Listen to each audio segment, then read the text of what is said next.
Number 10, the 2001 Washington Sectional Final, Cats 71, Vincennes Alice's 69 in overtime. The sectional final of 2001 pitted rivals Jasper Wildcats and the Vincennes Alices. After the way this game ended, the rivalry will become more intense in the following years.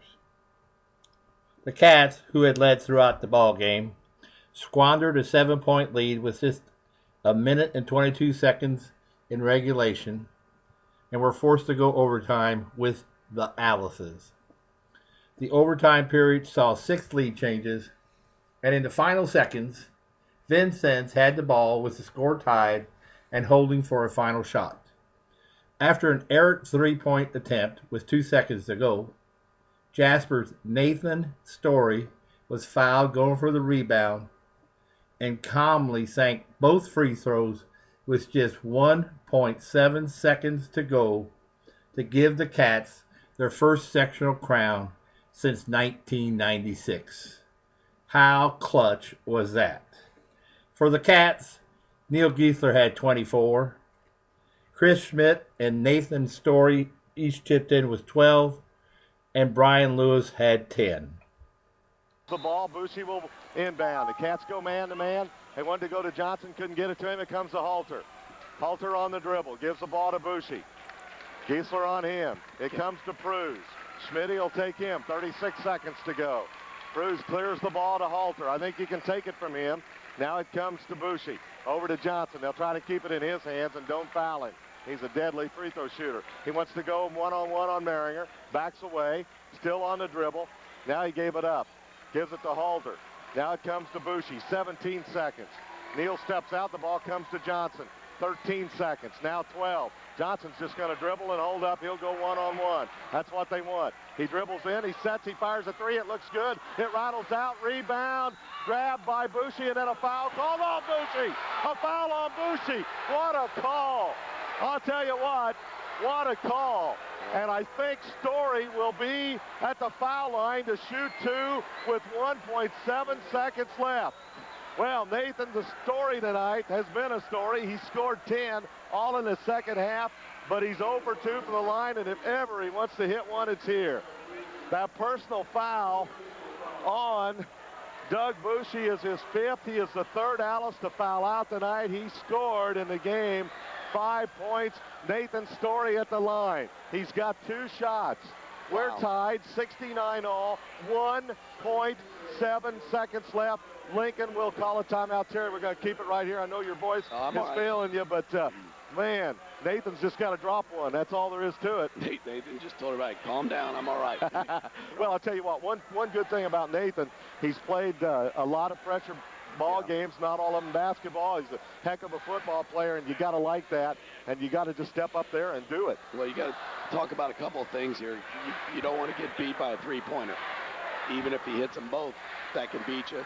You don't want to foul at the other end of the basket.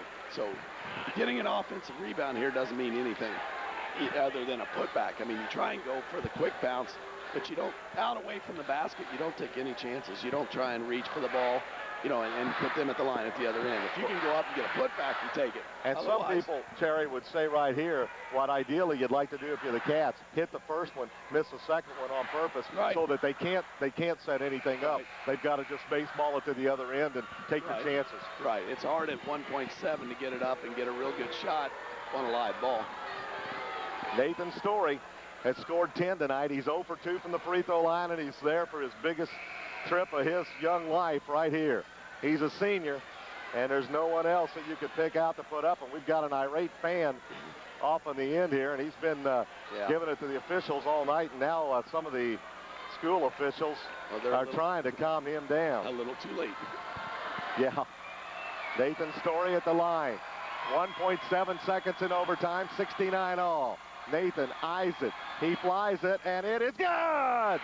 Nathan Story with his 11th point. Now, 1.7 seconds. The Cats try to set up defensively. They have Giesler and Chris Schmidt on the line, but Terry's right, guys. Don't go for an offensive rebound, no matter what happens here. With the lead, it means absolutely nothing.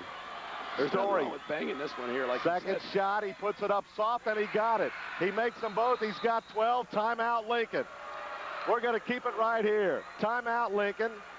I think, Terry, they have one timeout left. I count that as their fifth, and I may be way off because it's been chaotic here. Right. But you do get one additional for overtime and keep what carries over. And I think they could stop it one more time.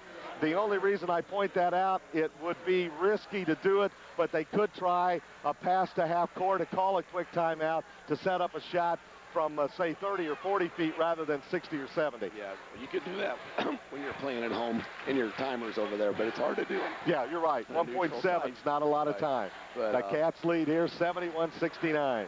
I was kind of like you. It wouldn't have made me mad if Nathan's went off the back of the rim and kicked out. Yeah. But you got to do that. You got to nail the shots, take your chances, and great shooting there by Nathan. I was going to say if he doesn't hit him, it doesn't come down to that. He just happens to be the last one of this overtime shooting him. But right, you got to watch out for a couple things here. One strategy they're going to use here, they're not going to put a man on the ball, it looks like.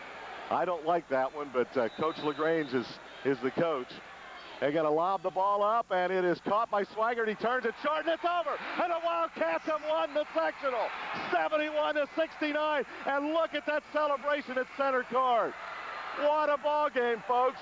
I'll tell you what, not many would have given the Cats an opportunity or a chance to win this game after Vincennes had done what they did last night, but the Cats took it to them all night long, and they win it 71-69.